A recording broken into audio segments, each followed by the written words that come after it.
seni budaya daerah, kaya akan adat istiadat dan peninggalan sejarahnya. Memiliki 17.000 lebih pulau yang menyebar di sekitar Khatulistiwa, menjadikan Indonesia sebagai negara kepulauan terbesar di Asia Tenggara. Melimpahnya kekayaan alam adalah modal dasar utama bagi pembangunan nasional. Untuk menggerakkan roda pembangunan nasional, diperlukan peran dan tanggung jawab dari kita semua sebagai anak bangsa. Direktorat Jenderal Bea dan Cukai merupakan unit eselon 1 Kementerian Keuangan yang memiliki tanggung jawab serta peran yang sangat penting bagi perlindungan masyarakat terhadap masuknya barang-barang berbahaya, mendukung industri dalam negeri untuk bersaing di pasar internasional, memberantas penyelundupan, dan menunjang penerimaan negara dari sektor bea masuk, pajak dalam rangka impor, dan cukai. Selain itu, dikarenakan tugas dan fungsi yang strategis, Direktorat Jenderal Bea dan Cukai juga melaksanakan tugas titipan dari instansi lain yang berkepentingan dengan barang-barang yang melewati batas-batas negara.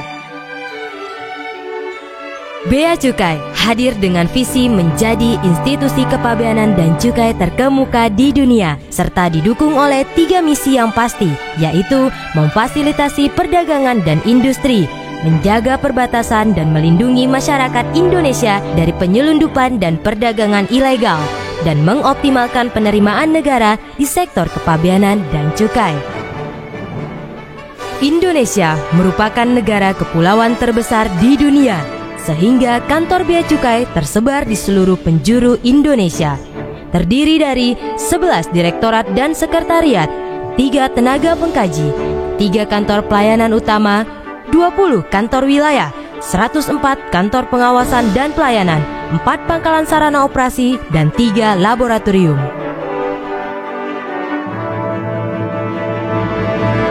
Dalam mendukung kelancaran arus barang dan pertumbuhan ekonomi Indonesia, Bea Cukai siap melayani kegiatan importasi dan eksportasi barang, pemeriksaan kiriman paket pos, kegiatan cukai, dan memberikan berbagai macam fasilitas, antara lain seperti Authorized Economic Operator, tempat penimbunan berikat, kemudahan impor tujuan ekspor, pertambangan, pembebasan bea masuk, dan pusat logistik berikat. Berbatasan langsung dengan berbagai negara menjadikan Indonesia harus lebih siaga terhadap keluar masuknya barang.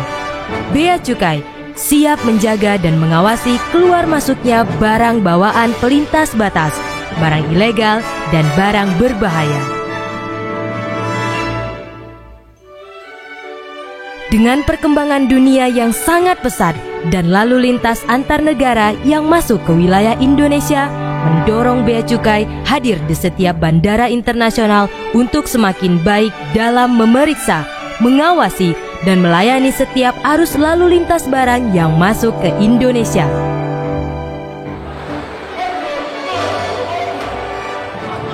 Bea Cukai telah menorehkan berbagai macam prestasi, seperti penangkapan barang penyelundupan yang berbahaya, turut serta dalam penangkapan dan pemberantasan narkoba, mencegah dan menangkap hasil laut ilegal, kayu ilegal, rokok dengan cukai palsu, dan lain sebagainya.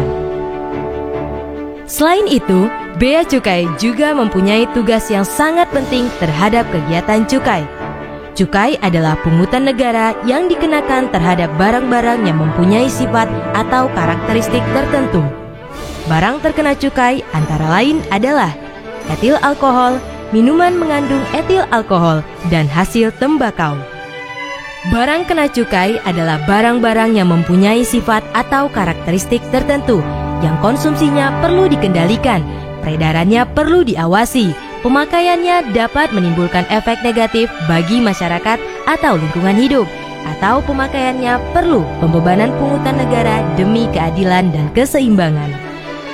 Langkah strategis telah dilakukan dalam perjalanan panjang menuju perubahan, antara lain penyempurnaan sistem manajemen kinerja, kantor yang modern berbasis teknologi, otomasi sistem pelayanan dan pengawasan, integrasi sistem manajemen resiko, unit kepatuhan internal, optimalisasi fungsi kehumasan dan layanan informasi. Bea Cukai sebagai instansi garda depan yang dapat diandalkan dalam pengawasan dan pelayanan dengan segenap kekuatan tenaga memiliki optimisme dan agresivitas untuk semakin baik dalam memberikan kepastian dan rasa aman kepada masyarakat guna memenuhi harapan dan memperoleh kepercayaan tinggi dari masyarakat. Bea Cukai makin baik. Selamat pagi Sobat Ekspor Impor. Sebelum memulai acara, kami sampaikan terlebih dahulu tata tertib pada kegiatan hari ini. Yang pertama, peserta wajib setting audio mute kecuali ketika dipersilahkan berbicara oleh MC.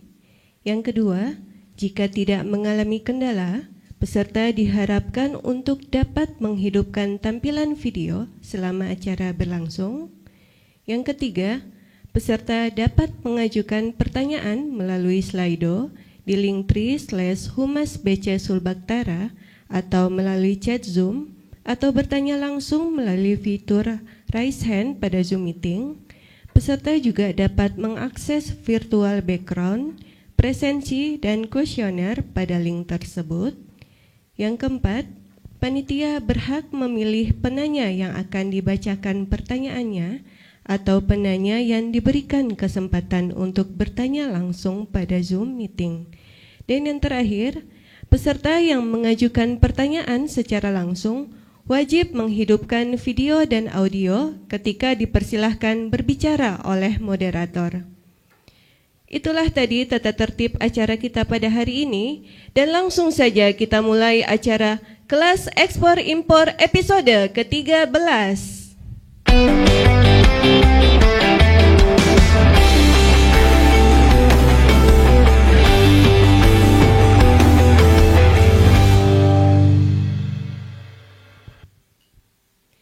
Assalamualaikum warahmatullahi wabarakatuh. Selamat pagi dan salam sejahtera untuk kita semua. Shalom, Om Swastiastu, Namo Buddhaya, dan salam kebajikan. Puji dan syukur marilah kita panjatkan kehadirat Tuhan Yang Maha Kuasa, karena atas berkat rahmat dan hidayahnya kita dapat berkumpul kembali dalam acara Kelas Ekspor Impor episode ke-13 dengan tema Pengenalan Kawasan Ekonomi Khusus.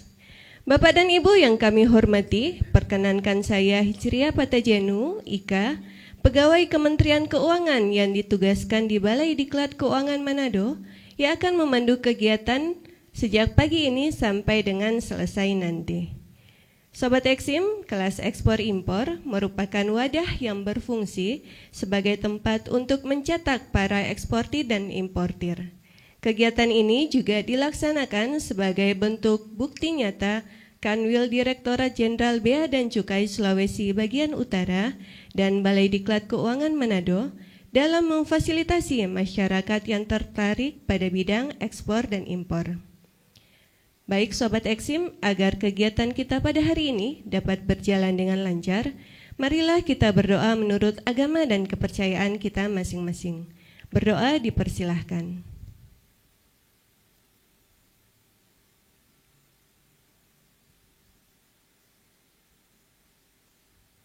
Berdoa selesai.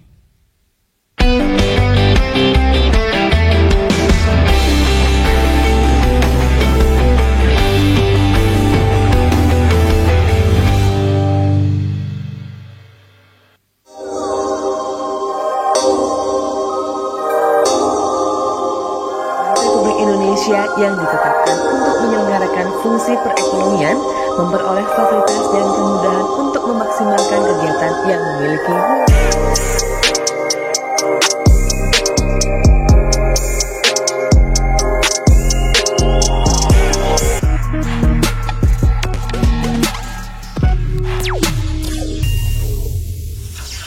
Kawasan Ekonomi Khusus atau KEK merupakan kawasan dengan batas tertentu dalam wilayah hukum Negara Kesatuan Republik Indonesia yang ditetapkan untuk menyelenggarakan fungsi perekonomian, memperoleh fasilitas dan kemudahan untuk memaksimalkan kegiatan yang memiliki nilai ekonomi tinggi.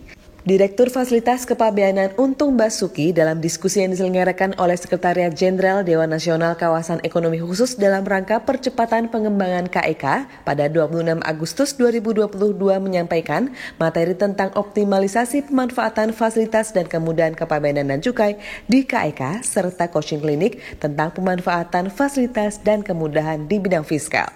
Dalam hal mendukung KEK, Bea Cukai memberikan kemudahan prosedur layanan dan pengawasan serta beberapa fasilitas, yaitu berupa pembebasan bea masuk dan tidak dipungut pajak dalam rangka impor untuk barang modal dalam jangka waktu 5 tahun, penangguhan bea masuk untuk pelaku usaha di bidang pengolahan, jasa dan logistik, serta fasilitas untuk KEK pariwisata berupa pembebasan bea masuk untuk bahan baku usaha habis pakai dan penangguhan bea masuk untuk toko atau pusat perbelanjaan.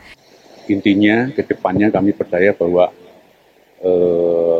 kawasan ekonomi khusus ini akan banyak memberi benefit kepada ekonomi di sekitarnya dan ekonomi nasional.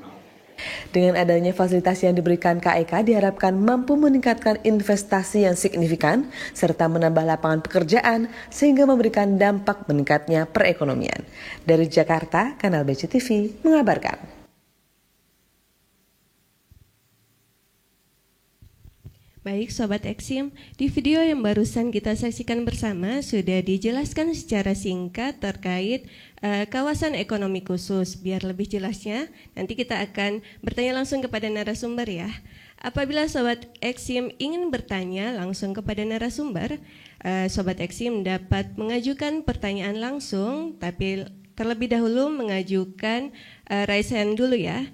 Atau juga Sobat Eksim dapat bertanya di lewat chat Zoom kita atau juga melalui linktree/hubas.bc Sulbaktara. Baik Sobat Eksim, di setiap episodenya, kelas Eksim selalu menghadirkan narasumber yang ahli dan tentu saja mumpuni di bidangnya. Bersama saya hari ini sudah kedatangan 2 orang narasumber yang spesial dan tentu saja sudah ahli di bidangnya. Yang pertama adalah Bapak Zubaidi Yulianto, beliau adalah Kepala KPPBC Bitung. Selamat pagi Pak Zubaidi. Selamat pagi Mbak Ika. Baik. Selamat pagi Bu Bingkan dan selamat pagi Sobat Ekspor Impor semuanya. Baik, gimana kabarnya Pak hari ini? Baik, Alhamdulillah sehat walafiat. Alhamdulillah. Baik, selain Pak Zubaidi, ada juga Ibu Pinkan Sondak. Beliau adalah Kepala DPMP TSP Kota Bitung yang juga sebagai Kepala Administrator Kawasan Ekonomi Khusus Bitung. Selamat pagi Bu Pinkan. Ya, selamat pagi Mbak Ika, selamat pagi Pak Zubaidi, selamat pagi teman-teman ekspor impor yang sudah hadir. Baik, gimana kabarnya Bu? Luar biasa. Luar biasa ya Bu ya. Udah siap ya Bu ya kita berdiskusi di pagi hari ini. Oke. Baik. Nah Sobat Eksim, di episode minggu lalu kita sudah membahas tentang kite. Apabila Sobat Eksim minggu lalu tidak sempat bergabung dengan kita, Sobat Eksim dapat menyaksikan rekaman tayangan kelas ekspor impor episode 12 di YouTube channel Balai Diklat Keuangan Manado. Nah Sobat Eksim, kita sudah tidak sabar ya untuk membahas terkait KEK, Kawasan Ekonomi Khusus. Saya langsung bertanya aja ya kepada Pak Zubaidi. Apa sih Pak pengertian dari kawasan ekonomi khusus dan apa latar belakang dari ditetapkannya KEK tersebut oleh pemerintah Pak? Silakan Pak. Baik, terima kasih Mbak Ika, Sobat Ekspor Impor semuanya. Negara kita saat ini sedang gencar-gencarnya meningkatkan ekspor ya. Kalau zaman Majapahit dulu mungkin satu negara hidup sendiri bisa, tapi sekarang ketika dunia mengglobal maka saling ketergantungan dengan negara lain itu menjadi sesuatu yang pasti. Dan negara yang unggul dibandingkan negara lain adalah ketika bisa memiliki ekspor yang unggul. Nah, itu pula yang akan diusahakan oleh pemerintah, sehingga pemerintah selalu mencari cara dan seterusnya. Kalau dilihat dari sejarahnya ya, tahun 70 itu pemerintah sudah pernah menggagas adanya yang namanya kawasan perdagangan bebas atau pelabuhan bebas. Waktu itu mungkin kita kenal salah satunya Pelabuhan Bebas Sabang dan sebagainya. Tahun 72 itu muncul pengembangan kawasan berikat yang sampai sekarang juga masih banyak peminatnya. Di wilayah Sulawesi bagian utara sendiri ada Sulawesi Utara itu ada 5 kawasan berikat ya sampai sekarang ya. Di tempat lain mungkin cukup banyak ya. Kemudian berikutnya tahun 89 muncul namanya kawasan industri. Kemudian tahun 96 muncul istilah kawasan pengembangan ekonomi terpadu atau KAPET. Tahun 2009 dengan Undang-Undang 39 dikembangkan yang namanya kawasan ekonomi khusus. Itu semuanya adalah inline gitu ya. Sampai dengan saat ini dinamakan kawasan ekonomi khusus. Yaitu satu kawasan dengan batas tertentu dalam wilayah Negara Kesatuan Republik Indonesia yang ditetapkan untuk menyelenggarakan fungsi perekonomian dan memperoleh fasilitas tertentu. Jadi KIK ini dikembangkan melalui penyiapan kawasan yang memiliki keunggulan geoekonomi dan geostrategi dan berfungsi untuk menampung kegiatan industri, ekspor, impor, kegiatan ekonomi lain yang memiliki nilai ekonomi tinggi dan daya saing internasional. Di KIK sendiri ada beberapa istilahnya zona ini ya, namanya zona atau jenis kegiatan usahanya. Di antaranya adalah pengolahan untuk tujuan ekspor, logistik, industri, pengembangan teknologi, pariwisata, energi, ekonomi lain. Dan setelah adanya Undang-Undang Cipta Kerja kemarin ada penambahan juga bisa kesehatan dan pendidikan ya. Jadi cukup luas cakupannya. Maksud dan tujuan dari KIK ini Mbak Ika ya. Jadi untuk meningkatkan penanaman modal. Kita ingin menarik modal terutama dari asing ya untuk masuk sehingga bisa memberikan gairah pertumbuhan ekonomi nasional. Kemudian juga untuk memaksimalkan industri. Ketika industri itu diberikan fasilitas yang memadai, yang mencukupi, maka diharapkan industri akan berjalan secara maksimal. Kemudian juga mempercepat perkembangan daerah. Tempat-tempat di mana ada kawasan industri mestinya mendapatkan efek domino atau efek positif dari adanya industri di situ ya. Pasti ada efek-efek positif ekonomi lainnya yang akan terbawa. Kemudian juga ini merupakan terobosan dari pengembangan kawasan yang selama ini mungkin tidak berjalan ya. Secara maksud dan tujuan seperti itu ya, dan mungkin juga ya selain itu pertumbuhan ekonomi, pemerataan pembangunan dan peningkatan daya saing bangsa itu merupakan tujuan yang ingin dituju oleh pemerintah. Baik, jadi kawasan ekonomi khusus adalah kawasan dengan batas tertentu ya Pak ya. Baik, nah kalau peta sebaran KIK di Indonesia seperti apa Pak? Oke, Bapak Ibu sekalian, saat ini ada 18 KIK yang sudah ada di Indonesia. Tadi ini ada 19, tapi satu sudah tidak lanjut ya. Ya, mungkin seperti bisa dilihat di layar, 18 KIK tersebut tersebar hampir di seluruh wilayah Indonesia ya. Dari paling barat ada di Aceh, itu KIK Aceh Lok Sumawe ya. Kemudian paling timur itu KIK Sorong ya. Nah, kemudian untuk di daerah Sulawesi sendiri ada 3 KIK, KIK Bitung, KIK Likupang, dan KIK Palu. KEK Bitung itu kalau dilihat di layar situ ya, bisa kelihatan mungkin tulisannya agak kecil ya. Kegiatan utamanya adalah pengolahan kelapa, kemudian pengolahan perikanan dan logistik.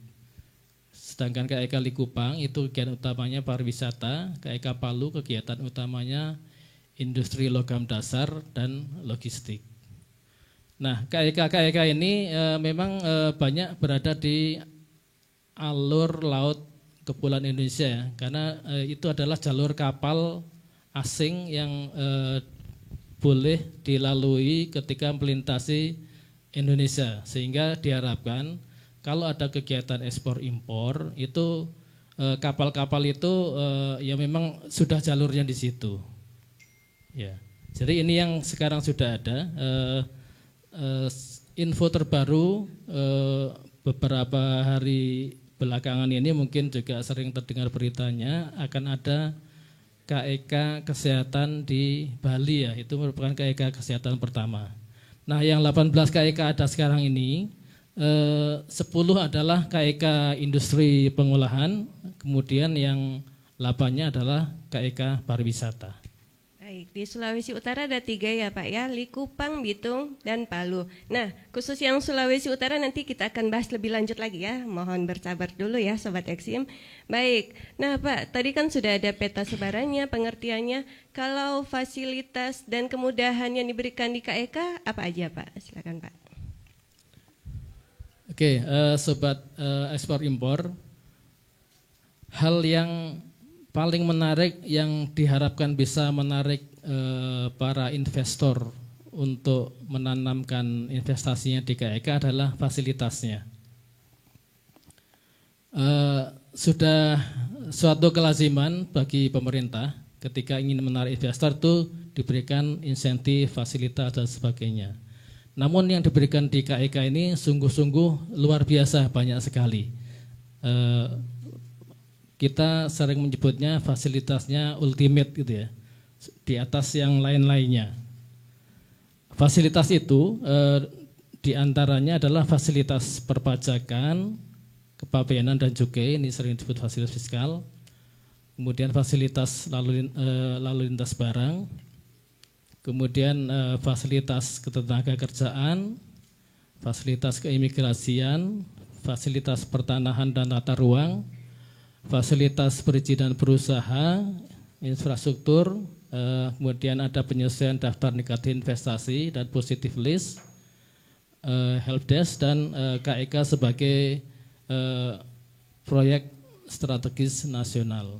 Ini fasilitas ini kalau kita lihat berasal dari banyak instansi juga ya. Jadi keroyokan semuanya memberikan fasilitas. Jadi luar biasa sekali. Nah, untuk fasilitas fiskal sendiri ini yang terkait perpajakan, kepabeanan dan cukai ya, di slide selanjutnya mungkin ya. Kalau di perpajakan yang sering kita dengar untuk di KEK itu ada tax holiday dan tax allowance. Tax holiday itu insentif dengan tidak membayar ini ya, tidak membayar PPh badan selama periode tertentu. Nah, ini ada ketentuannya. Kalau untuk badan usaha yang menyelenggarakan kawasan KEK itu bisa mendapatkan tax holiday selama 10 tahun untuk minimal investasinya 100 miliar.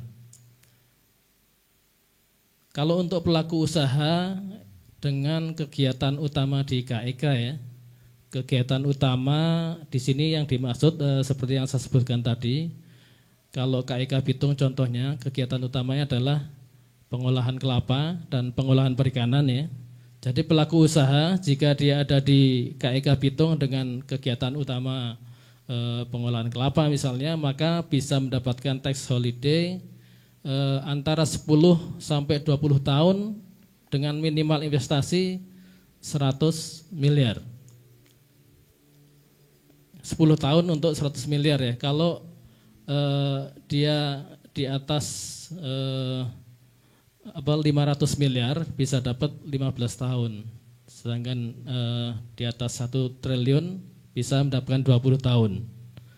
Ini juga satu kalau dibandingkan dengan tax holiday yang umum sudah luar biasa, karena kalau di umum jangka waktu 20 tahun itu bisa diberikan kalau minimal investasinya kalau salah 20 triliun ya. Nah, di sini hanya 1 triliun sudah bisa mendapat tax holiday 20 tahun.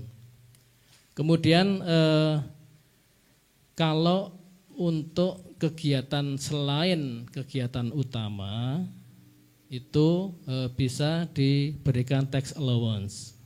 Atau juga kalau kegiatannya kegiatan utama tetapi tadi investasinya kurang dari 100 miliar.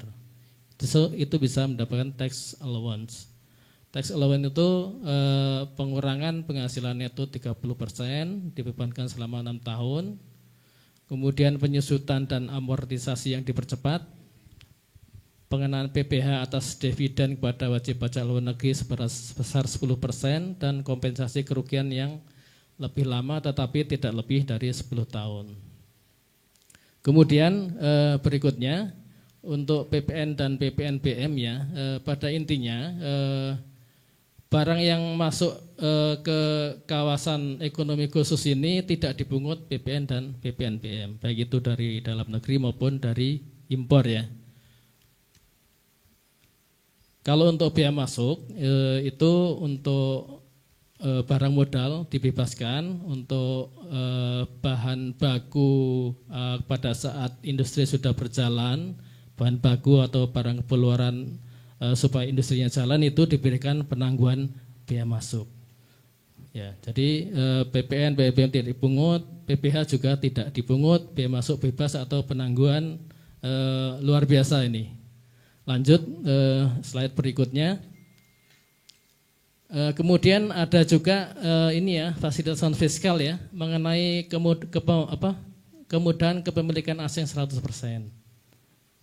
Kemudian juga untuk penjualan dalam negeri yang harusnya kena biaya masuk, ini bisa dijadikan 0% biaya masuknya jika tingkat kandungan lokalnya paling sedikit 40%. Kemudian juga ada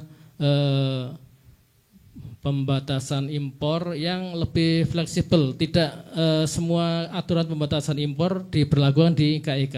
Belum berlaku istilahnya kalau di Permendagnya. Kecuali untuk K3L, kesehatan, keselamatan, keamanan, dan lingkungan. Karena mungkin ini hal yang sangat esensial gitu ya. Kemudian juga ada pelayanan satu pintu oleh administrator KEK. Imigrasi juga memberikan kemudian ini ya, berupa visa on arrival, izin tinggal untuk orang luar negeri, pengadaan tanah itu juga diberikan hak pakai 80 tahun, HGB 80 tahun, prosedurnya juga dipermudah itu kan. Demikian pula ketika mendirikan bangunan dan sebagainya, izin lingkungan dan sebagainya itu akan dipermudah, dipercepat dan sebagainya.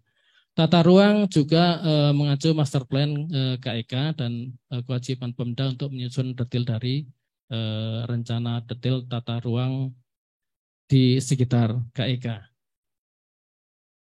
Mungkin itu secara agak umum ya fasilitas non fiskalnya Mbak Ika.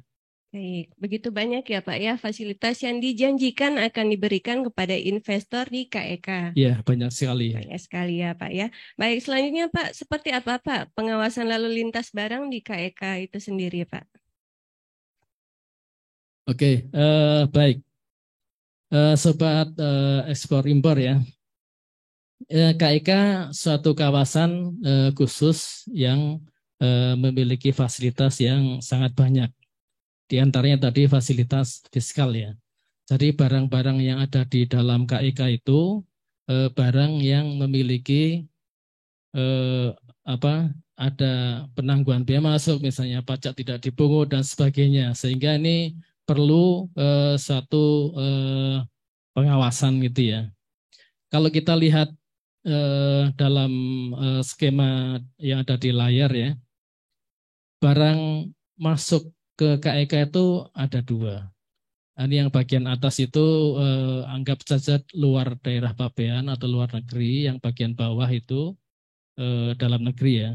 Barang masuk itu ada dua, dari luar negeri dan dari dalam negeri. Dari luar negeri itu ada pembebasan biaya masuk untuk pembebasan biaya masuk barang modal, kemudian penangguhan biaya masuk barang untuk masa produksi, PPNBM tidak dipungut, juga PPh pasal 22 tidak dipungut ya.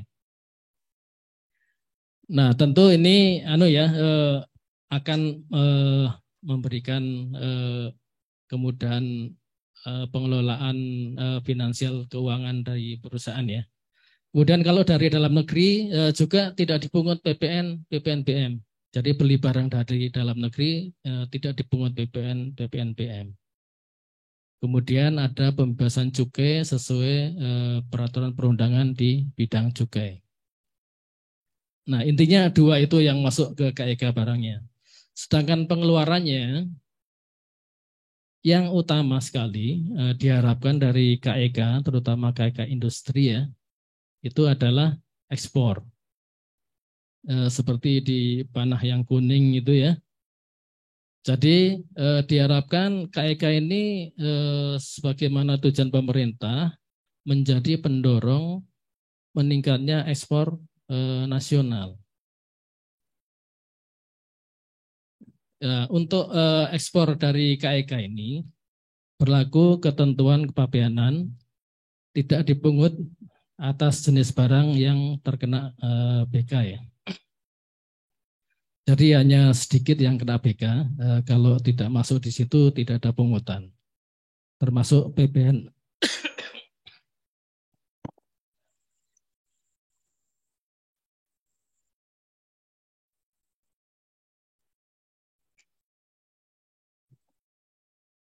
Ya, jadi tidak ada pungutan kecuali yang terkena biaya keluar. Tidak dipungut juga PPN, PPNBM, dan cukai. Sedangkan pengeluaran lainnya yang lazim dilakukan dari KEK adalah ke tempat lain di Indonesia yang sama-sama ada fasilitas. Misalnya FTZ, KEK yang lainnya, dan TBB. Kalau itu gimana?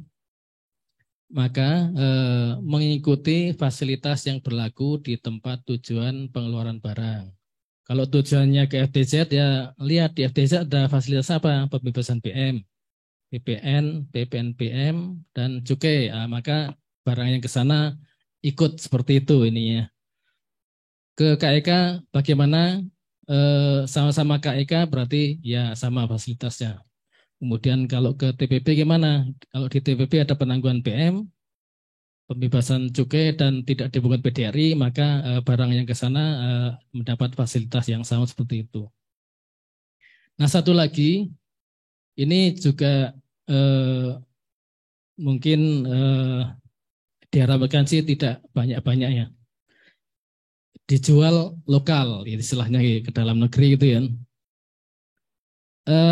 Itu pada prinsipnya harus dilunasi biaya masuknya. Namun untuk dari KEK, biaya masuknya akan ditetapkan 0% jika TKDN-nya 40%. Nah, kalau untuk barang kena cukai itu tetap dikenakan dilunasi cukainya. Kemudian juga dipungut PPN, PPNBM, dan juga PPh pasal 22. Ya, jadi khusus untuk dijual dalam negeri memang banyak pungutannya. Karena ini tidak diharapkan. Diharapkan kembali lagi tujuannya adalah untuk ekspor. Mungkin itu Mbak Ika pengawasannya. Baik, Pak. Tadi kan sudah dijelaskan bahwa ada 3 KEK ya Pak di wilayah bagian Sulawesi Utara. Nah, ada Palu, Likupang, dan Bitung, Pak. Mungkin Bapak bisa jelaskan sedikit, Pak, terkait KEK di 3 wilayah ini, Pak. Oke, baik. Mana dulu nih? KEK Bitung ya, yang paling dekat sini. Jadi KEK Bitung itu kegiatan utamanya adalah pengolahan kelapa, pengolahan perikanan, dan logistik. Nanti mungkin Bu Pinkan nih yang sekarang ini administrator bisa menjelaskan lebih detail ya. Ini ditetapkan tahun 2014 ya. Rencananya luasnya sekitar 500 hektar. Target investasinya 32.900 miliar. Berarti ini 32 triliun ya. Kemudian target tenaga kerjanya 30.000 orang. Luar biasa ini kalau bisa menyerap 30.000 orang ya. Mungkin sekilasnya itu. Kemudian KEK Likupang. Ya, KEK Likupang. KEK Likupang ini kegiatan utama adalah pariwisata ya. Tempatnya di Minahasa Utara, Kecamatan Likupang ya. Luasnya sekitar 197 hektar, ditetapkannya tahun 2019. Ini direncanakan, ditargetkan investasinya sekitar 2,6 triliun dan tenaga kerja yang akan terserap sekitar 33.000. Nah, ini kalau ada KEK Likupang dan Bitung beroperasi penuh nih, saya kira Sulawesi Utara masalah penyerapan tenaga kerja ini luar biasa nih, nggak ada pengangguran lagi. Kemudian KEK Palu ya, KEK Palu ini ada di Kota Palu, Sulawesi Tengah ya. Kegiatan utamanya adalah industri logam dasar dan logistik. Luasnya sekitar 1.500 hektar, ditetapkan tahun 2014 dengan target investasi 92 triliun ya. Target tenaga kerjanya luar biasa nih 97.500 orang nih. Mudah-mudahan ini semuanya bisa berjalan. Saat ini status KEK-nya ditetapkan beroperasi ya. Kalau Bitung sudah beroperasi nih ya. Sudah beroperasi, ke Likupang juga ditetapkan beroperasi. Saya kira mungkin sekilas 3 KEK itu yang ada di Sulawesi Utara. Mari kita promosikan bersama-sama, kita dukung kalau dari instansi pemerintah, apa yang bisa kita lakukan dari masyarakat, semuanya kita sama-sama majukan KEK yang ada di wilayah kita. Demikian Mbak Ika. Baik, tadi sudah dijelaskan oleh Pak Zubaidi tentang KEK secara umum. Nah, kita fokus ya ke KEK Kota Bitung. Baik, di sini sudah dijelaskan oleh Pak Zubaidi bahwa salah satu fasilitas yang diberikan di KEK adalah pelayanan satu pintu yang dilakukan oleh administrator KEK. Kebetulan saat ini Bu Pinkan adalah Kepala Administrator KEK Bitung. Baik Bu, nah banyak Sobat Eksim yang berasal dari luar Sulawesi Utara nih Bu. Jadi banyak yang mungkin belum tahu tentang Kota Bitung. Mungkin Ibu bisa menjelaskan sedikit tentang Kota Bitung seperti apa Bu? Silakan Bu. Ya, makasih Mbak Ika. Jadi Kota Bitung kalau dilihat di peta Indonesia, maka Bitung adanya di Pulau Sulawesi. Pulau huruf K itu, maka Bitung ada di paling ujung atas di huruf K itu. Di situ Kota Bitung. Dan Kota Bitung sungguh luar biasa dianugerahkan Tuhan. Jadi Bitung bukan cuma ada pesisir, pantai, kemudian ada lautnya, tetapi Bitung juga ada pulau, namanya Pulau Lembe. Pulau itu yang menjadi perisai yang melindungi Kota Bitung, dan kemudian ada gunung, namanya Gunung Dua Sudara, sehingga lengkaplah Kota Bitung semuanya ada. Kemudian luas Kota Bitung ada 31.350,35 hektar atau 313 km bujur sangkar. Dan topografinya ada berbukit, bergunung, dataran landai, kemudian dataran berombak. Dan karena ada gunung, maka ada hutan. Di Bitung ada hutan lindung yang memang sungguh-sungguh dilindungi dari pengerusakan. Dan 42% untuk luas wilayah Kota Bitung, maka itu adalah hutan. Sehingga sungguh-sungguh asri kalau tinggal di Kota Bitung. Pak Subaidi saja betah kan Pak tinggal di Bitung? Jadi sobat ekspor impor kalau ke Bitung pasti betah karena semua lengkap di Kota Bitung. Dan Bitung juga itu adalah kota pelabuhan karena memang ada pelabuhan alam di Kota Bitung. Pelabuhan alam yang kedalamannya tidak pernah dikeruk di sepanjang tahun karena terjaga sebab ada Pulau Lembek yang melindungi Kota Bitung. Kemudian selain potensi unggulan di bidang perikanan, kemudian ada juga industri, pariwisata, perdagangan, jasa, pertanian, perkebunan, kehutanan, peternakan, dan ada pertambangan. Jadi memang sungguh-sungguh lengkap di Kota Bitung. Nah, untuk kawasan ekonomi khusus yang ada di Kota Bitung, itu terletak di Kecamatan Matuari. Jadi ada 8 kecamatan di Kota Bitung, 2-nya ada di Pulau Lembek, dan 6-nya ada di daratan, dan untuk kawasan ekonomi khusus itu ada di Kecamatan Matuari. Tepatnya ada di Kelurahan Tanjung Merah, Kelurahan Manimonembo, dan Kelurahan Sagrat. Jadi memang Kota Bitung sungguh-sungguh indah, dan kemudian Kota Bitung juga terkenal di seluruh dunia, begitu kan Pak Subaidi? Dan sungguh bangga jika tinggal di Kota Bitung. Ini promosi untuk Kota Bitung, Mbak Ika. Baik, jadi Sobat Eksim, ayo ke Kota Bitung ya Bu ya. Seperti sudah dijelaskan Bu Pink kan banyak kelebihan ya Bu ya. Potensi, luar biasa. Iya, luar biasa potensi yang dimiliki oleh Kota Bitung. Nah Bu, untuk menunjang kegiatan industri di Kota Bitung, proyek strategis apa yang sudah dibangun atau sedang direncanakan akan dibangun oleh pemerintah di Kota Bitung? Silakan Bu.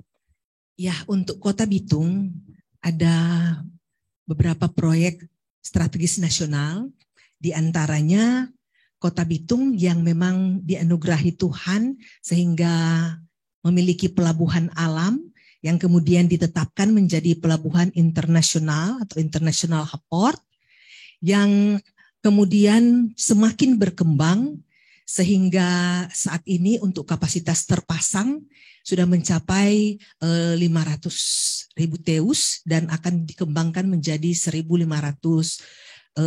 teus pada 2024. Dan kemudian ada jalan tol yang pada Februari lalu telah diresmikan oleh Bapak Presiden. Dan jalan tol ini yang menghubungkan Manado dan Bitung sehingga kalau lalu mungkin karena macet ditempuh 1 sampai 1,5 jam, tetapi kalau ke Bitung dari Manado itu tidak sampai 20 menit sudah sampai di Bitung. Dan untuk pintu tolnya ada pintu tol namanya pintu tol Danau Wudu yang memang langsung berhadapan dengan kawasan ekonomi khusus. Jadi pintu tol Danau Wudu itu langsung dengan kawasan ekonomi khusus. Dan pintu tol yang ada di Bitung itu langsung berhadapan dengan pelabuhan Peti Kemas. Sehingga dari kawasan ekonomi khusus ke pelabuhan Peti Kemas, ke pintu tol yang ada di Bitung, itu cuma 10 menit, Mbak Ika. 10 menit sudah sampai. Sehingga kalau untuk lalu lintas barang tidak perlu khawatir untuk kena macet. Sebab tol ini langsung berhubungan dengan pelabuhan dan hanya ditempuh 10 menit saja. Kemudian akan juga dibangun jalur kereta api. Ini rencana ke depan dan mudah-mudahan secepatnya bisa terwujud untuk jalur kereta api yang menghubungkan kota-kota besar di Pulau Sulawesi. Ini demikian untuk Kota Bitung. Baik, banyak ya Bu ya proses strategis yang sudah mulai dibangun pemerintah ya Bu ya. Ya, Yang sudah mulai dibangun dan sudah terbangun ya Bu ya. dan sudah dinikmati oleh masyarakat. Oh baik. Iya, di Bitung ada Festival Pesona Selat Lembe yang akan dilaksanakan tanggal 6 sampai dengan tanggal 10 Oktober. Karena tanggal 10 Oktober adalah hari ulang tahun Kota Bitung yang ke-32 tahun. Karena itu, sobat ekspor impor dimanapun berada, mari datang ke Bitung. Ada Festival Pesona Selat Lembe yang sudah ditetapkan menjadi salah satu pesona Indonesia. Dan banyak yang akan kita lakukan di Bitung untuk Festival Pesona Selat Lembe. Ada Sailing Pass yang nanti dari berbagai negara datang. Kemudian ada karnaval.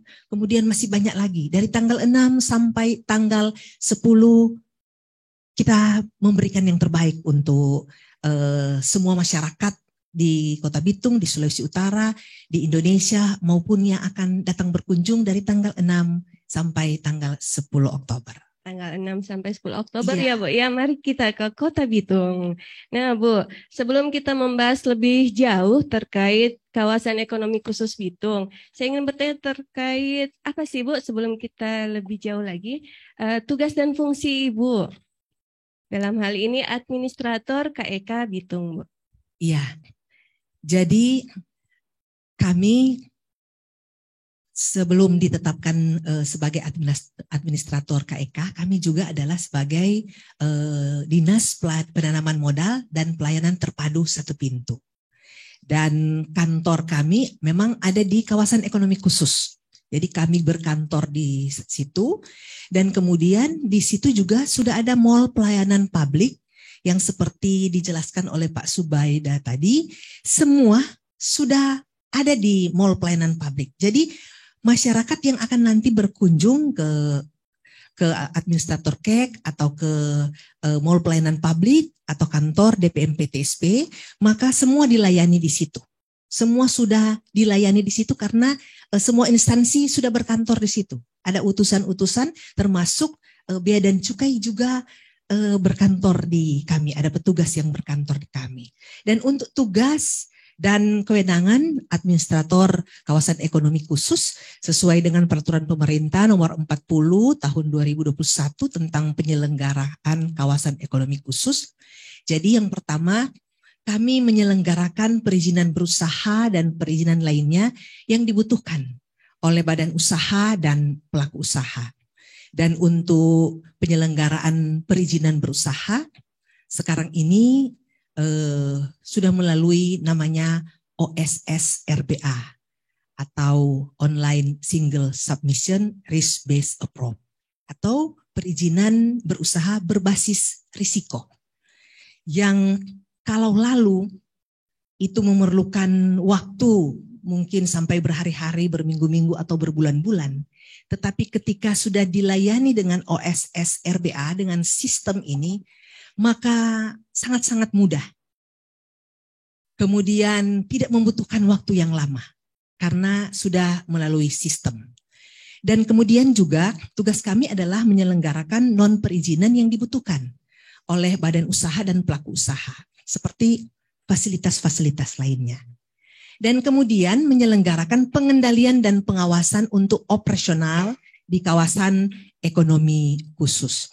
Selanjutnya juga kami memberikan arahan kepada badan usaha pengelola KEK yang terkait untuk perbaikan operasional di kawasan ekonomi khusus. Jadi ini tugas-tugas kami sebagai administrator kawasan ekonomi khusus di Kota Bitung yang akan selalu standby. Kami selalu siap untuk melayani pelaku usaha, badan usaha yang akan berinvestasi di Kota Bitung. Kami selalu siap dan memberikan semua fasilitas, kemudahan, dan no ribet. Tidak ribet untuk mengurus izin sekarang ini. Karena itu yang akan berinvestasi di Kota Bitung, mari. Dengan senang hati kami akan menerima dan melayani dengan sepenuh hati. Demikian Baik. Mbak Ika. Jadi buat para investor diberikan kemudahan ya Bu ya, kita tidak mempersulit ya Bu ya. Ya, seperti Pak Subay dibilang, untuk fasilitas di kawasan ekonomi khusus itu super premium, begitu ya Pak Subay dia. Super premium. Karena itu mari berinvestasi di kawasan ekonomi khusus. Namanya saja khusus, gitu ya Pak. Demikian, Baik baik. Bu. Kalau untuk profil KEK Bitung ada apa aja Bu? Ya, jadi untuk di KEK Bitung, jadi selain lokasinya yang sudah ditetapkan dalam peraturan pemerintah nomor 32 pada tanggal 16 Mei 2014, maka lokasinya seperti yang dijelaskan tadi, ada di Kecamatan Matuari, kemudian ada di Kelurahan Manimunembo, ada di Kelurahan Sagrat dan Tanjung Merah. Kemudian luas wilayahnya itu ada 534 hektar untuk kawasan ekonomi khusus. Dan ini memang diusul oleh pemerintah Provinsi Sulawesi Utara, dan untuk Badan Usaha Pembangun dan Pengelola itu dipercayakan kepada PT Membangun Sulut Hebat yang sekarang ini sementara gencar-gencarnya untuk terus menggenjot pembangunan di kawasan ekonomi khusus. Kemudian kami ditetapkan sebagai administrator, jadi DPMPTSP atau Dinas Penanaman Modal dan Pelayanan Terpadu Satu Pintu ditetapkan sebagai administrator, dan kemudian perkiraan investasi itu 1,7 triliun untuk pembangunan kawasan, dan kemudian perkiraan investasi sampai dengan 2025 itu diperkirakan 32,89 triliun. Dan tenaga kerja yang diharapkan nanti akan terserap itu mencapai 97.300 orang. Kemudian kegiatan utamanya adalah industri pengolahan kelapa dan turunannya, kemudian industri pengolahan perikanan, kemudian logistik, dan sekarang ditambah dengan pembangunan dan pengelolaan juga pengadaan dan infrastruktur kawasan.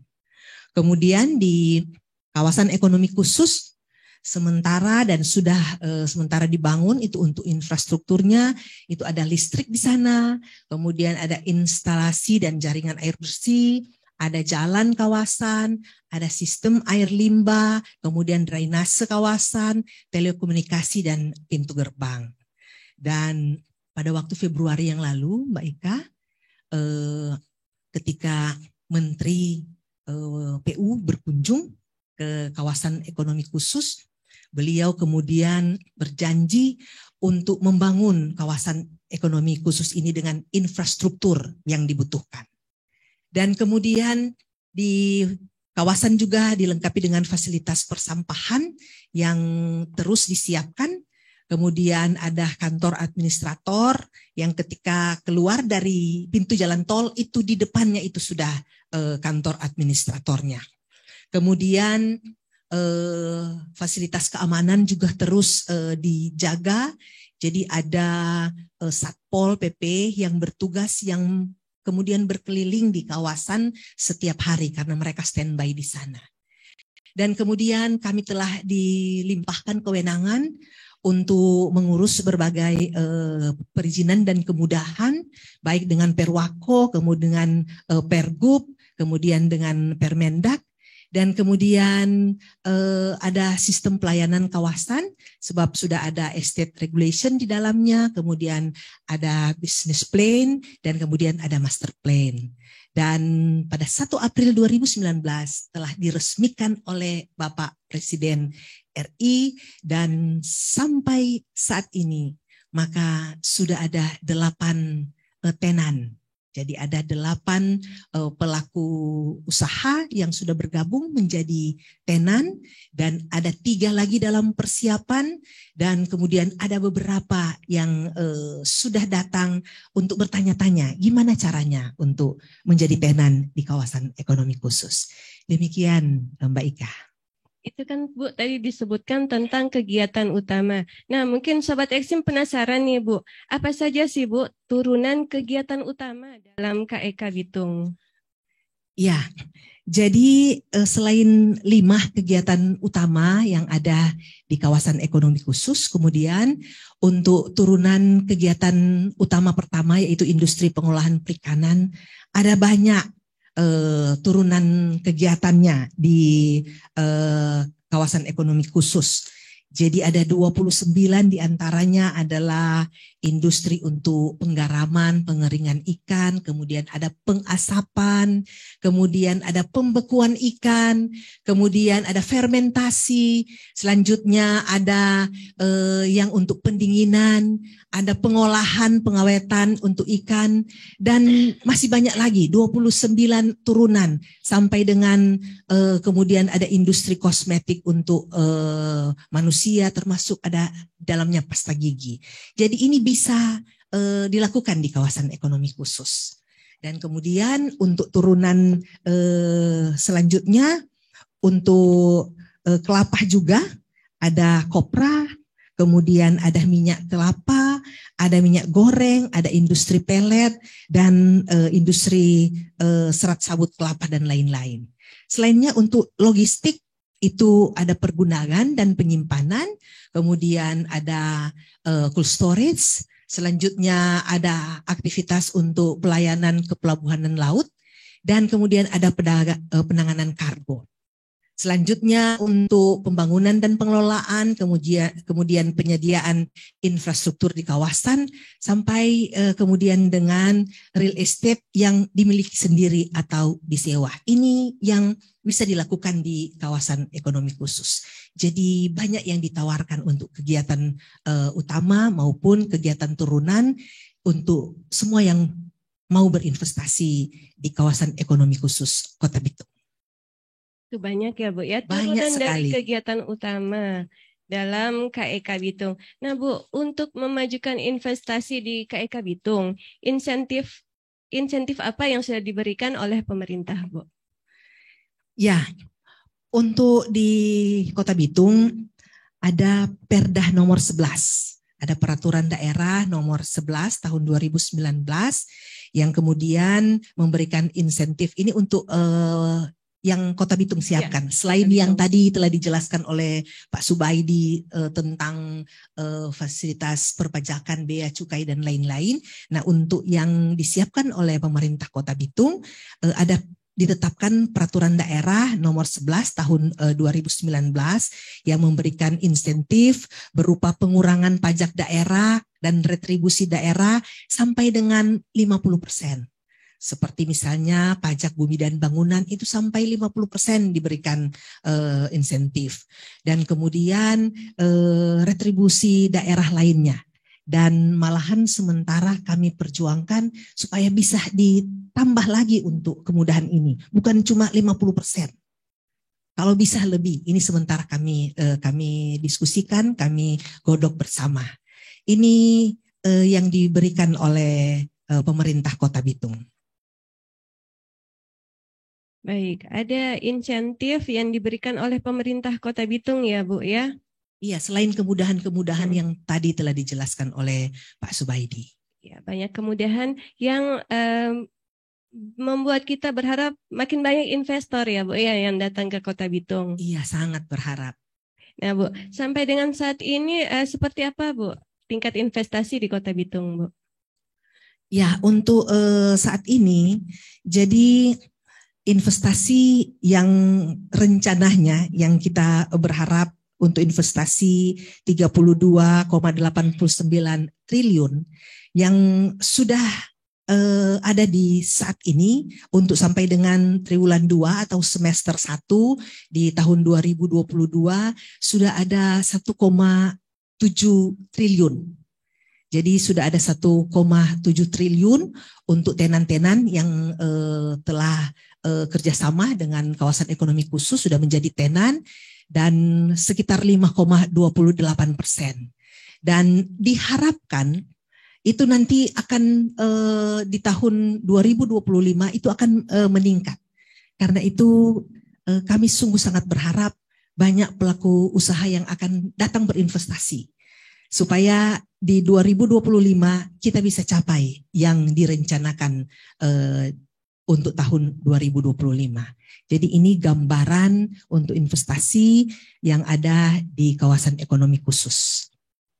Untuk bisa berinvestasi di Kota Bitung, Bu, apa saja sih, Bu, syarat-syarat yang perlu disiapkan oleh para investor? Sangat mudah, Mbak Ika. Jadi untuk berinvestasi di Kota Bitung tidak ribet untuk persyaratannya. Jadi kalau mau jadi tenan, maka yang pertama adalah wajib pajak dalam negeri. Kemudian dia harus berstatus sebagai badan hukum Indonesia. Jadi itu syaratnya. Dan untuk kelengkapan dokumennya itu sangat mudah. Pasti setiap perusahaan yang akan berinvestasi pasti punya akta pendirian perusahaan.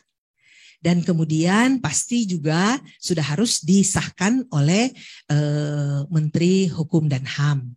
Dan kemudian pasti harus urus NPWP bagi setiap perusahaan. Baik NPWP perusahaan maupun untuk direksinya. Dan ada company profile-nya.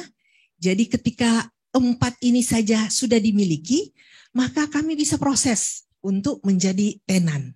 Dan selanjutnya yang perizinan berusaha, kemudian feasibility study-nya, kemudian business plan-nya, dan kemudian bukti kepemilikannya, itu bisa kemudian dilengkapi. Jadi tidak sulit untuk masuk menjadi tenan. Syaratnya sungguh-sungguh sangat dipermudah. Jadi ketika investor berminat untuk datang berinvestasi di kawasan ekonomi khusus, syaratnya hanya ini, sangat mudah. Dan kami akan bantu sepenuhnya jika kemudian masih ada yang kurang. Kami siap untuk membantu semua pelaku usaha yang akan berinvestasi di Kota Bitung. Jadi demikian Mbak Ika, sangat mudah untuk berinvestasi di Kota Bitung. Baik Bu, sangat mudah syarat-syarat untuk berinvestasi di Kota Bitung. Nah Bu, sampai dengan saat ini apa sudah ada kunjungan dari para investor Bu atau calon investor? Iya, jadi sampai saat ini banyak yang sudah datang tanya-tanya mengenai bagaimana kawasan ekonomi khusus, bagaimana caranya untuk berinvestasi. Dan mereka sudah datang berkunjung, sudah lihat-lihat kawasan ekonomi khusus, dan seperti yang saya jelaskan tadi, 8 tenan yang sudah tanda tangan kerjasama dengan PT MSH dan sudah menjadi tenan dan sudah menikmati fasilitas, gitu Pak Subaidi ya, sudah menikmati fasilitas. Dan ada 28 yang sudah berkunjung, kemudian ada 8 yang sudah MOU, dan ada 44 yang sudah LOI, dan kemudian ada 1 yang sudah MOA. Jadi ini yang datang berkunjung di Kota Bitung, dan yang menghubungi kami lewat telepon, yang bertanya-tanya lewat media sosial juga banyak Mbak Ika. Jadi kami berharap yang datang ini secepatnya untuk menyatakan diri untuk masuk sebagai tenan di kawasan ekonomi khusus. Semoga setelah kegiatan kelas Eksim hari ini makin banyak ya Bu ya jumlah tadi Iya, investor. sungguh-sungguh berharap supaya bisa di atas 10 tenan. Iya, mudah-mudahan ya Bu. Baik. Ya, baik. Bagi Sobat Eksim yang ingin mengajukan pertanyaan, kami persilahkan bisa bertanya langsung kepada narasumber kita, ada Bu Pinkan dan Pak Zubaidi, namun mohon raise hand terlebih dahulu ya. Atau jika Sobat Eksim mungkin malu ya bertanya langsung, Sobat Eksim dapat mengajukan pertanyaan lewat chat Zoom kita atau melalui linktree/humas-bc-sulbaktara. Baik, Sobat Eksim, sudah ada pertanyaan dari, ayo Sobat Eksim, silakan. Nah, ada pertanyaan nih Bu, apa saja sih persyaratan menjadi pengusaha di KEK? Pak Subaidi atau Bu Pinkan nih, apa saja persyaratan menjadi pengusaha di KEK? Ya, seperti yang dijelaskan tadi Mbak Ika. Jadi sangat-sangat mudah untuk masuk sebagai pelaku usaha di kawasan ekonomi khusus. Jadi yang pertama tadi, jadi wajib pajak dalam negeri. Kemudian dia berstatus sebagai Badan Hukum Indonesia. Dan kemudian ketika kelengkapan dokumennya seperti tadi yang dijelaskan, dari 8 itu 4 saja yang sudah dipenuhi, itu sudah bisa kami proses untuk menjadi tenan. Yang 5 sampai 7 kemudian bisa berproses selanjutnya dan kami akan bantu sepenuhnya. Jadi kelengkapan dokumen seperti akta pendirian perusahaan yang pasti setiap pelaku usaha ya harus ada ini gitu. Kemudian harus disahkan oleh Kemenhum dan HAM, kemudian ada NPWP-nya dan kemudian ada company profile-nya. Dan selanjutnya perizinan berusaha akan mengikuti, kami akan bantu sepenuhnya. Selanjutnya disiapkan juga feasibility study-nya, kemudian ada business plan-nya, dan bukti kepemilikan. Jadi tidak sulit, sekali lagi tidak sulit untuk menjadi tenan. Sangat mudah dan kami akan bantu. Kami akan bantu jika ada kelengkapan dokumen yang belum selesai atau sebentar dilengkapi, kami siap bantu. Nah Bu, ada pertanyaan lagi, apa sih Bu perbedaan antara KEK Bitung dengan KEK Likupang?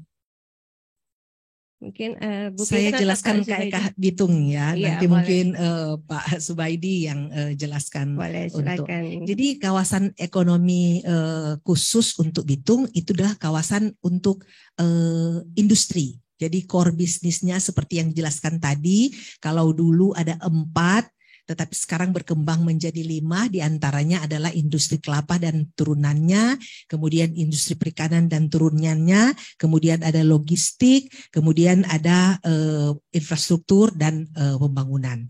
Jadi itu yang ditambahkan. Jadi untuk kawasan ekonomi khusus itu khusus memang untuk industri.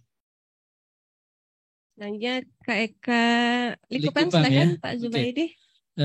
Baik, tadi tentang KEK Bitung sudah dijelaskan panjang lebar oleh Bu Pinkan ya. Kalau KEK Likupang sedikit berbeda. Ini adalah KEK yang kegiatan utamanya adalah pariwisata.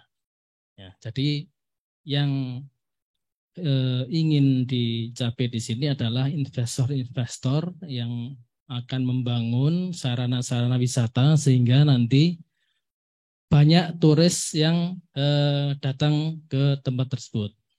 Turis lokal juga boleh, terutama ini turis asing, karena kalau turis asing kan akan mendatangkan devisa ya. Jadi kegiatan-kegiatan yang bisa diselenggarakan yang berkaitan dengan pariwisata pasti banyak tuh ya, perhotelan, restoran, perbelanjaan. Mungkin kalau kita di sini wisatanya laut itu ya, mungkin menyelam, mungkin dan sebagainya itu bisa diselenggarakan di situ. Nah, fasilitas yang diberikan untuk KEK pariwisata ini juga yang mendukung itu. Impor-impor barang keperluan pariwisata, bahkan termasuk impor barang konsumsi yang habis pakai, itu bisa diberikan fasilitas ya untuk KEK pariwisata. Misalnya impor makanan gitu kan, yang memang akan dipakai di KEK Likupang itu bisa. Nah, KEK Likupang ini diharapkan menarik investor-investor yang selama ini mungkin dia katakanlah ke negara lain, ke Filipina, ke Malaysia gitu. Ketika kita menawarkan sesuatu yang lebih, misalnya di sini keindahan pantai, laut, terumbu karang, atau mungkin cuaca yang sangat menarik bagi wisatawan gitu ya, itu kan akan membuat daya tarik tersendiri. Nah di sini diharapkan seperti itu. Banyak negara yang bisa hidup dengan cukup dengan mengandalkan pariwisata. Nah, ini salah satu juga. Jadi KEK Likupang adalah satu dari 8 KEK pariwisata yang sekarang ada di Indonesia. Yang lainnya seingat saya ada KEK Lido, KEK Tanjung Lesung, KEK mana lagi, Mandalika yang terkenal tuh ya. Saya nggak hafal semuanya, tapi itu KEK pariwisata. Sedikit memang berbeda dengan KEK industri, di mana kalau industri itu ada barang bahan baku diolah, nanti kemudian jadi barang yang diekspor dan seterusnya. Itu mungkin Mbak Ika. Ada pertanyaan yang DM langsung ke saya nih Pak, mungkin ke Pak Zubaidi nih. Kenapa badan usaha diberikan pembebasan bea masuk, sedangkan pelaku usaha diberikan penangguhan bea masuk? Kenapa tidak disamakan saja, Pak? Oke, mungkin kita perlu tahu pembebasan dan penangguhan ya. Jadi kalau pembebasan itu diberikan kepada suatu barang, jika sudah diberikan pembebasan maka ya sudah, ini selesai ini ya. Nah, badan usaha itu kan dia akan membangun dan mengembangkan kawasan KIK itu.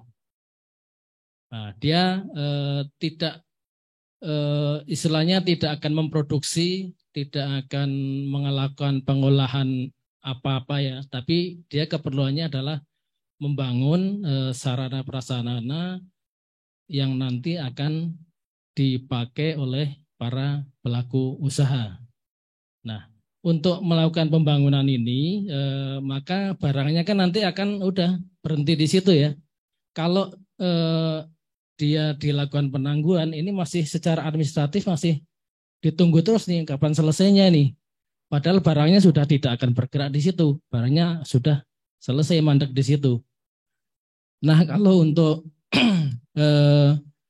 pelaku usaha itu diberikan penangguhan, artinya ketika diberikan itu ini nanti dilihat berikutnya nih akan dipungut atau tidak gitu ya. Nah, bahan baku yang diimpor ditangguhkan, katakanlah misalnya impor kalau di sini terkait perikanan misalnya impor minyak untuk pengolahan pengalengan ikan gitu ya, ditangguhkan. Maka ketika nanti setelah produksi minyak itu bisa dibuktikan diekspor bersama ikan kalengnya, maka sudah bebas. Maka tetapi ketika nanti ternyata ikan kalengnya itu dijualnya di dalam negeri, maka akan dipungut bea masuknya. Jadi penangguhan itu karena memang barang ini dipantau sampai penyelesaian ke berikutnya. Itu mungkin Maika. Seperti itu ya. Baik, ada pertanyaan dari Pak Hendrik nih. Pak Hendrik ini Sobat Eksim yang setia Pak, Bu. Jadi selama episode sebelumnya selalu mengikuti kelas Eksim kita. Baik, pertanyaan dari Pak Hendrik untuk Pak Zubaidi nih. Apa sih Pak perbedaan intensif fiskal antara KIK dengan yang diberikan ke FTZ, Free Trade Zone dan kawasan industri, Pak? Jadi apa perbedaan insentif fiskal antara KIK dengan FTZ? Silakan Pak. Baik Pak Hendrik, terima kasih ya. Tadi di slide saya yang berapa itu ya, itu ada slide yang lalu lintas tadi ya. Nah nih, jadi kalau di Free Trade Zone itu ada pembebasan bea masuk, PPN, PPNBM, dan cukai. Ya, mungkin bisa dibuka di slide yang lalu lintas barang KIK tadi ya, untuk sedikit mengingat. Ya, jadi statusnya di situ semuanya pembebasan nih. Kalau di KIK kita ingat tadi fasilitasnya adalah ada kalau untuk bahan baku untuk industri yang berjalan itu dilakukan penangguhan bea masuk, kemudian PPN, PPNBM, PPH tidak dipungut. Ya, jadi berbeda. Nanti kalau Bapak perlu lebih jelas lagi apa bedanya bebas dengan tidak dipungut ya. Mungkin nanti teman-teman dari Direktorat Jenderal Pajak yang akan menjelaskan lebih detail ya. Silakan datang ke kantor pajak ya. Kalau saya menjelaskan takutnya saya salah nih Pak. Nah, tapi itu istilah-istilah yang seperti tadi ya, kita kalau pembebasan itu ya sudah, begitu bebaskan dah selesai ini ya. Tapi kalau istilah tidak dipungut itu nanti seingat saya masih bisa diperhitungkan di akhir tahun itu apa namanya kalau perpajakan itu? Ya seperti itu ya. Selain itu ya ada itu tadi tax holiday, tax allowance yang lebih menarik dari tax holiday untuk di IKIK lebih menarik dari di tempat lain karena untuk katakanlah memperoleh jangka waktu 20 tahun tax holiday aja cukup dengan investasi 1 triliun. Di tempat lain selain KIK itu yang umum ya itu bisa 20 juta. Lebih detail sih mungkin ini Pak ya nanti kita berdiskusi tentang FTZ. Kebetulan itu tidak ada di wilayah kerja kami di Bitung ya.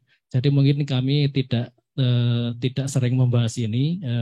Tapi kalau Bapak memerlukan kami siap untuk memberikan informasi lebih detail lagi. Baik, saya kembali ke Bu Pinkan nih Bu. Apakah pelaku industri kecil menengah dapat masuk sebagai pelaku usaha yang dapat bergabung dalam KIK Bitung Bu? Iya, bisa Mbak Ika. Jadi kalau ada yang pelaku usaha kecil menengah mau bergabung, disilahkan untuk bergabung di kawasan ekonomi khusus. Baik. Nah, buat Sobat Eksim, Bapak Ibu semua yang ingin mengajukan pertanyaan langsung kepada narasumber, mungkin dirasa kalau dibacakan moderator kurang greget nih, mungkin saya ingin bertanya langsung kepada narasumber, kami persilahkan untuk bertanya langsung, tapi mohon raise hand terlebih dahulu ya, Sobat Eksim semua. Baik, Sobat Eksim yang ingin bertanya kami persilahkan, atau yang kalau tampil langsung di depan umum mungkin malu ingin bertanya lewat chat Zoom, silakan kami persilahkan.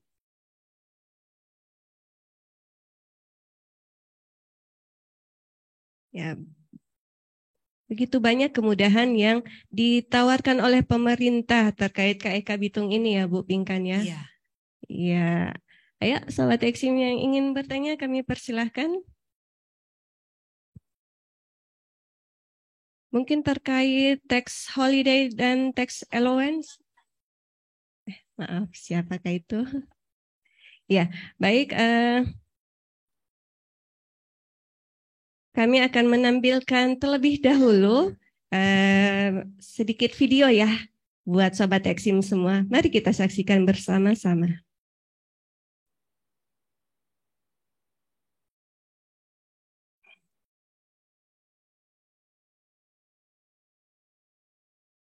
Sebentar ya, Sobat Eksim.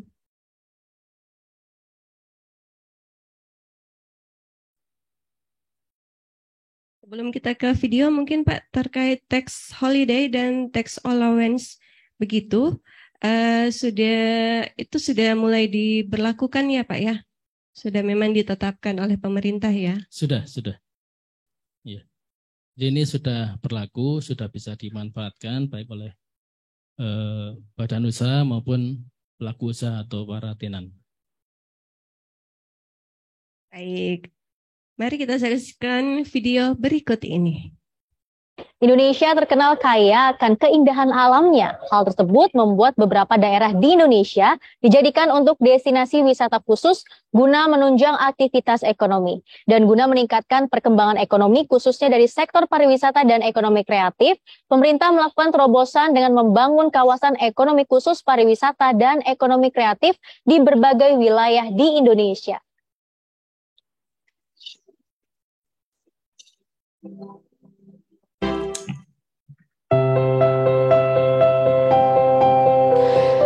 Kawasan ekonomi khusus pariwisata dengan zona khusus pariwisata merupakan tempat bagi kegiatan usaha pariwisata yang mendukung penyelenggaraan hiburan dan rekreasi, pameran dan kegiatan terkait lainnya. Kekayaan alam Indonesia sendiri memuat berbagai jenis wisata alam kelas dunia seperti ekowisata, bahari, pulau kecil, danau, dan gunung yang berada di tempat dengan potensi pengembangan yang besar. Kekayaan alam dengan keanekaragaman jenis atraksi wisata alam kelas dunia yang dimiliki Indonesia sangat berpotensi untuk dikembangkan melalui pembangunan kepariwisataan yang terintegrasi. Saat ini terdapat beberapa wilayah yang dijadikan KEK Parekraf oleh pemerintah. Daerah-daerah tersebut diharapkan dapat berkontribusi menyumbangkan pertumbuhan ekonomi tanah air. Lantas daerah mana sajakah? Menghadap ke Samudra Hindia menjadikan KEK Mandalika sebagai sektor pariwisata Indonesia di Provinsi Nusa Tenggara Barat yang sangat potensial. Tidak hanya menawarkan wisata bahari yang indah, KEK Mandalika memiliki budaya yang sangat menarik wisatawan. KEK Mandalika ditargetkan akan menarik investor sebesar 40 triliun rupiah dan menyerap 587.000 tenaga kerja hingga 2025. Selain itu di Mandalika juga telah dibangun sirkuit bertaraf internasional. Sirkuit Mandalika, sirkuit ini sudah selesai menggelar World Superbike 2021. Sirkuit dengan fasilitas dunia itu sukses membuat dunia terkagum. Terlebih sirkuit ini akan digunakan untuk turnamen MotoGP pada Maret 2022 mendatang. Dengan mengusung tema Socially and Environmentally Responsible Development and Cultural Preservation, KEK Tanjung Kelayang memiliki keunggulan geostrategis yang berdekatan dengan negara ASEAN yang menjadi target captive market. Berlokasi di Kepulauan Bangka Belitung, wilayah yang masuk ke dalam daftar 10 destinasi pariwisata prioritas ini memiliki objek wisata bahari yang indah dengan pesona pasir putih dan tebing batu yang eksotis. Kawasan ekonomi khusus wisata ini memiliki total luas wilayah sebesar 324,4 hektar. Berfokus di pariwisata, KEK Tanjung Kelayang menargetkan dapat menciptakan lapangan kerja untuk 5.000 orang pada 2036 dan menarik investasi sebesar 10,3 triliun rupiah pada 2022. Berlokasi di Kabupaten Minahasa Utara, Sulawesi Utara, KEK Likupang memiliki keunggulan geoekonomi yang berorientasi geografis serta berdekatan dengan Bandara Internasional Samratulangi dan Pelabuhan Belitung. Keunggulan geostrategis KEK Likupang antara lain sektor pariwisata dengan tema resort dan wisata budaya. Menteri Pariwisata dan Ekonomi Kreatif Sandiaga Salahuddin Uno terjun langsung mengunjungi KEK Likupang dan merasakan indahnya daerah ini. KEK Likupang juga fokus dalam mengembangkan resort kelas premium dan menengah, budaya, dan pengembangan wellness conservation center. Diharapkan KEK Likupang dapat menarik investasi sebesar 5 triliun rupiah dan menyerap sebanyak 65.300 tenaga kerja pada 2040. Berlokasi di Pandeglang, Banten, KEK Tanjung Lesung memiliki luas area 1.500 hektar dengan banyak potensi pariwisata, mulai dari pantai, keragaman flora dan fauna, serta kekayaan budaya yang eksotis. KEK Tanjung Lesung yang difokuskan pada sektor pariwisata dan ekonomi kreatif ditargetkan pada 2025 dapat menarik investasi sebesar 92,4 triliun rupiah dan menyerap tenaga kerja sebanyak 85.000 orang. Keunggulan KEK Singasari adalah sektor pariwisata dengan tema Heritage and Historical Tourism. Hal ini didukung dengan KEK Singasari yang memiliki nilai situs sejarah kerajaan di Indonesia. Selain itu, kawasan ini digadang-gadang sebagai pusat pengembangan ekosistem digital dan ekonomi kreatif. Ditargetkan KEK Singasari dapat menyerap tenaga kerja sebanyak 6.863 orang dan menarik investasi sebesar 11,92 triliun rupiah pada 2030. Yang terakhir terletak di pulau terluas sisi timur laut Indonesia dan berdekatan dengan negara ASEAN dan Asia Timur, menjadikan Morotai salah satu bagian KEK yang menjanjikan. Tidak hanya memiliki keunggulan wisata bahari, KEK Morotai memiliki wisata sejarah yang sangat menarik. Keunggulan tersebutlah yang nantinya akan menjadi nilai tambah dibandingkan dengan kawasan ekonomi khusus lainnya. Diharapkan pada 2025, KEK Morotai dapat menarik investasi sebesar 30,44 triliun dan menyerap 30.000 tenaga kerja. Berbagai sumber, IDEX Channel.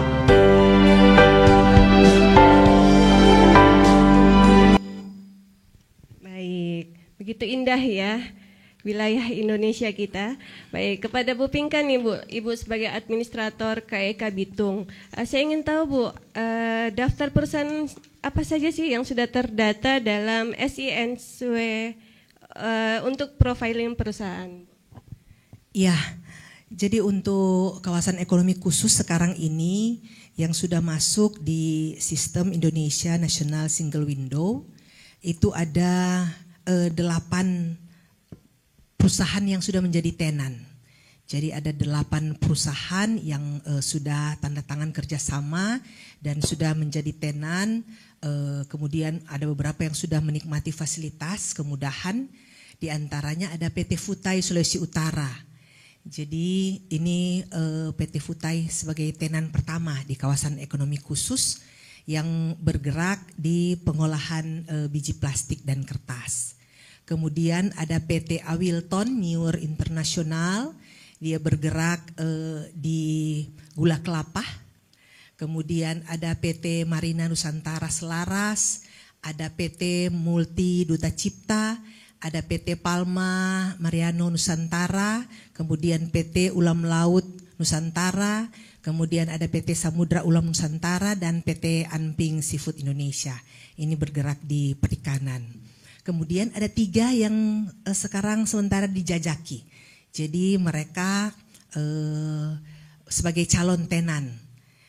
Ada CV Puri Bitung Gemilang, kemudian ada PT Mapalus Makawan Nuah, mereka bergerak di sabut kelapa, dan kemudian PT Indoworld. Jadi ada 3 ini yang sementara sekarang telah dikasih draft perjanjian kerjasamanya, mereka pelajari sebab memang mereka harus kemudian mendapat persetujuan dari pimpinan perusahaan yang ada beberapa yang di luar negeri, sehingga memang komunikasi terus terjalin selama ini. Dan ada juga beberapa perusahaan yang sudah datang ke kantor kami untuk nanya-nanya gimana caranya untuk jadi tenan. Dan mereka juga sementara berdiskusi dengan kami untuk melengkapi persyaratan. Jadi yang ini 8 sudah jadi tenan, 3 sementara dalam proses, dan ada beberapa perusahaan yang sementara dalam diskusi dengan administrator KEK maupun dengan pihak PT MSH sebagai badan usaha pembangun dan pengelola. Jadi kemudian kami juga Mbak Ika rutin kami tim turun ke memperkenalkan kawasan ekonomi khusus, khususnya yang perusahaan-perusahaan sudah ada di existing, jadi sudah ada di kawasan. Jadi kami dengan pihak bea cukai, dengan pajak, kantor pajak, kemudian dengan imigrasi, dengan ATR BPN dan beberapa instansi terkait, kami jadwalkan rutin turun untuk memperkenalkan kemudahan, fasilitas yang bisa dinikmati ketika menjadi tenan di kawasan ekonomi khusus.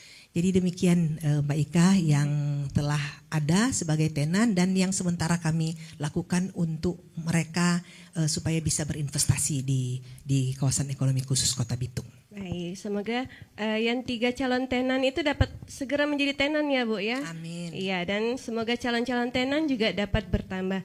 Nah Bu, ada masukan nih buat Bu Pinkan dari Pak Hendik.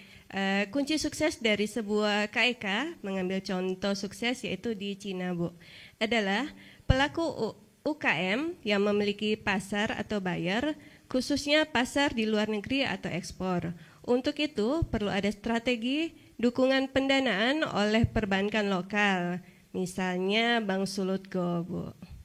Ya, itu masukan. Silakan Bu, kalau ada tanggapan, silakan. Ya, jadi memang Bank Sulut Go dalam hal ini Torang Pebang, biasakan disebut BS Go itu Torang Pebang, bukan cuma mensupport untuk kawasan ekonomi khusus, tetapi juga mereka juga memberikan kemudahan dalam untuk dana usaha. Jadi siapa yang mau untuk dukungan dana di BSGO mereka support. Dan bukan juga cuma Bank Slutgo, tetapi juga perbankan lainnya di Kota Bitung juga mensupport untuk perkembangan kawasan ekonomi khusus lewat pendanaan-pendanaan yang ditawarkan ke pelaku usaha untuk berinvestasi. Demikian Mbak Ika. Baik Bu. Nah terakhir Bu, tadi kan sudah disebutkan tentang syarat menjadi tenan. Nah Bu, terkait biaya pengurusan menjadi tenan Bu, gimana Bu? Apakah ada biayanya Bu? Jadi untuk biaya saat ini gratis Mbak Ika.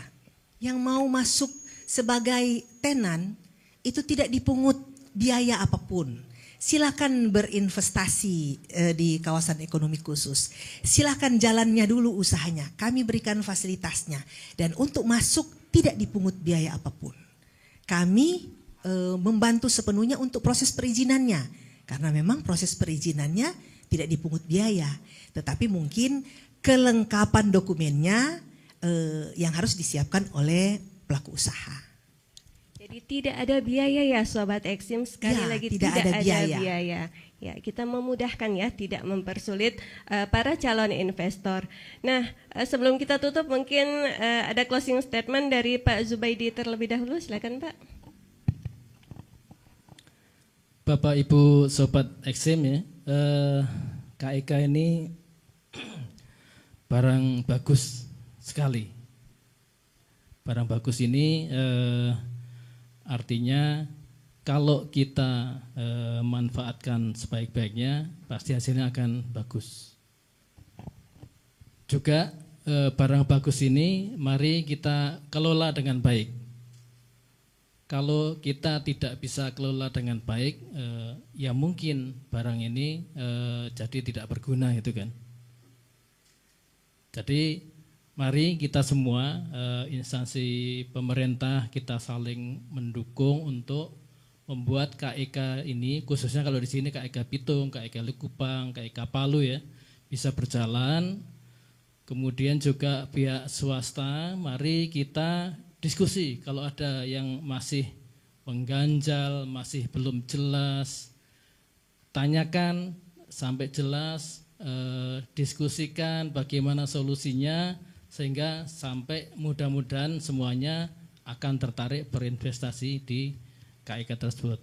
Insya Allah KEK ini berjalan, wilayah akan terdorong kemajuan ekonominya, ekspor akan meningkat, pendapatan daerah maupun pendapatan nasional khususnya devisa itu akan meningkat dan itu akan menjadikan negara kita menjadi negara yang daya saingnya menjadi lebih bagus.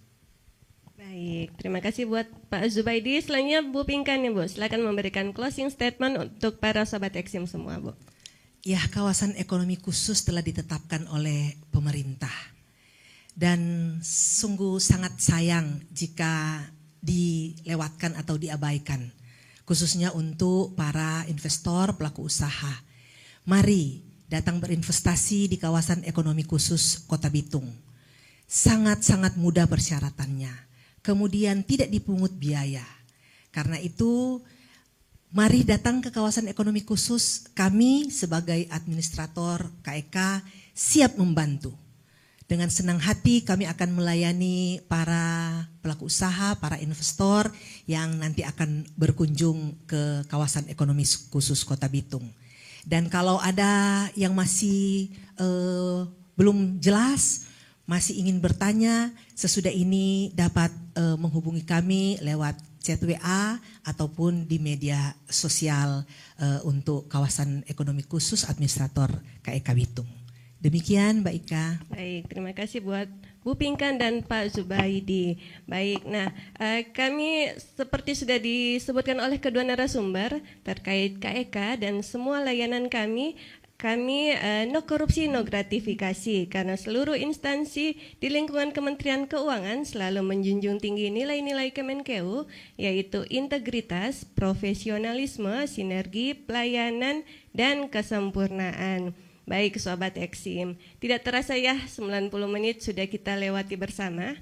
Itu artinya pertemuan kita akan segera berakhir. Namun jangan khawatir, Sobat Eksim dapat menyaksikan mengikuti kelas Eksim pada hari dan jam yang sama, yaitu setiap hari Selasa mulai pukul 10 WITA sampai dengan pukul 11.30 WITA. Baik, kami ingatkan kembali kepada Sobat Eksim untuk tidak lupa mengisi presensi dan kuesioner pada Linktree/Humas BC Sulbaktara. Sekali lagi kami ucapkan terima kasih nih kepada kedua narasumber kita, Bu Pinkan dan Pak Zubaidi. Ya, terima kasih karena telah berkenan untuk berbagi pengetahuannya kepada Sobat Eksim semua pada hari ini. Nah, Sobat Eksim, di episode 14 ada apa nih? Yuk kita lihat teaser berikut ini.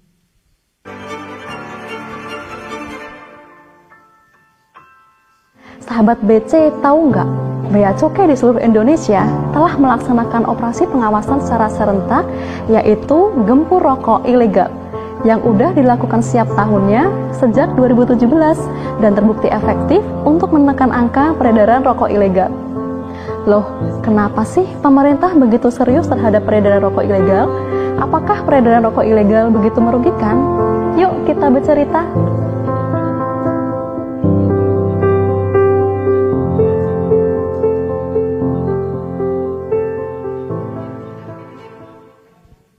Seperti yang kita ketahui, rokok memiliki dampak buruk bagi kesehatan dengan meningkatkan resiko terkena berbagai penyakit. Bahayanya lagi, hal ini tidak hanya berlaku bagi perokok aktif, namun juga bagi siapapun yang menghirup asapnya. Untuk itu, pemerintah berupaya mengendalikan produksi rokok, salah satunya melalui instrumen fiskal yang disebut cukai. Cukai itu apa sih?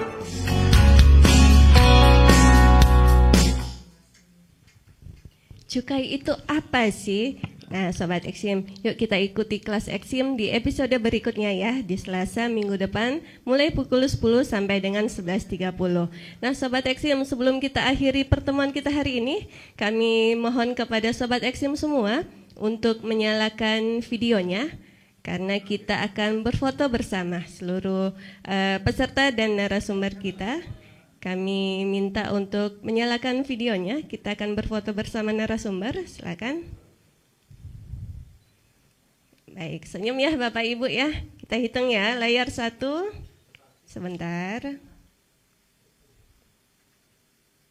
Ya, layar 2 silakan. 1, 2, 3. Ya, layar 3 silakan. 1, 2, 3. Baik Sobat Eksim, dengan demikian berakhirlah acara kita pada hari ini. Sampai dengan siang ini kami mengucapkan terima kasih yang sebesar-besarnya atas partisipasi Sobat Eksim mulai dari pagi tadi sampai dengan siang ini. Sekaligus kami juga memohon maaf apabila ada dari kami hal-hal yang kurang berkenan di hati Bapak Ibu Sobat Eksim semua. Kami ucapkan selamat melanjutkan aktivitas kembali. Semoga kita dapat bertemu kembali dalam kelas ekspor impor di episode selanjutnya. Sampai jumpa, selamat siang. Wassalamualaikum warahmatullahi wabarakatuh. Bea Cukai makin baik. Ya, terima kasih.